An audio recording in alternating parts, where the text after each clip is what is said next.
I am working with a strategy practice group on finding the main idea. For more information on leading face-to-face and online strategy practice groups, read chapters 4 and 5. Before we dig into the strategy, I establish the relevance of the learning. You're right. If you read an article and you didn't get the main idea, you didn't get the article. I teach students a strategy called the BME strategy. BME stands for beginning, middle, and end. If students can find a thread that runs through the beginning, middle, and end of the article, students can successfully determine the main idea of the entire article. In that first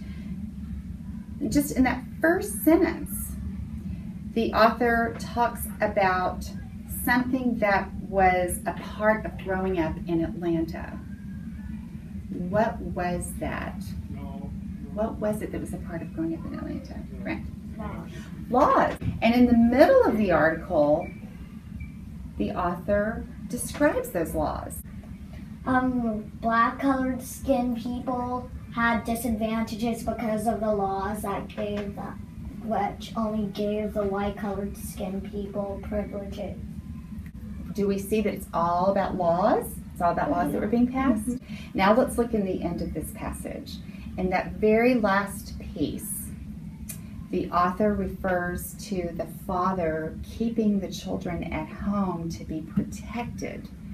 There's not a mention of the word laws in that last piece, is there? But can we make an inference? Can we make a guess about what the father was wanting to protect the children from? I think we can all say it as a group on the count of 3. 1, 2, 3. Laws. You're so good. The students have realized that the article is mostly about laws.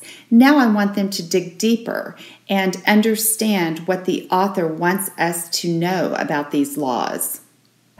I was going to say that the laws restrict them from doing a lot of things that we would be allowed to do. Excellent. As you go and read your article today, when you're trying to determine main idea, where are you going to look? Let's think of the 3 places. The beginning, middle, and end. Oh, you've got it. You're going to be fabulous in your reading today. Thank you so much. You may go read. Thank you. The learning cycle begins as students observe my application of a reading strategy while watching a flipped mini lesson. Then they practice the application of the strategy in a whole group setting with me as the facilitator. As I work with strategy practice groups, I provide more intensive, individualized support while students are learning new skills. Now students are ready for independent practice, but the learning cycle doesn't end here. I use formative assessment data to help me decide which students need additional support in order to master the skill.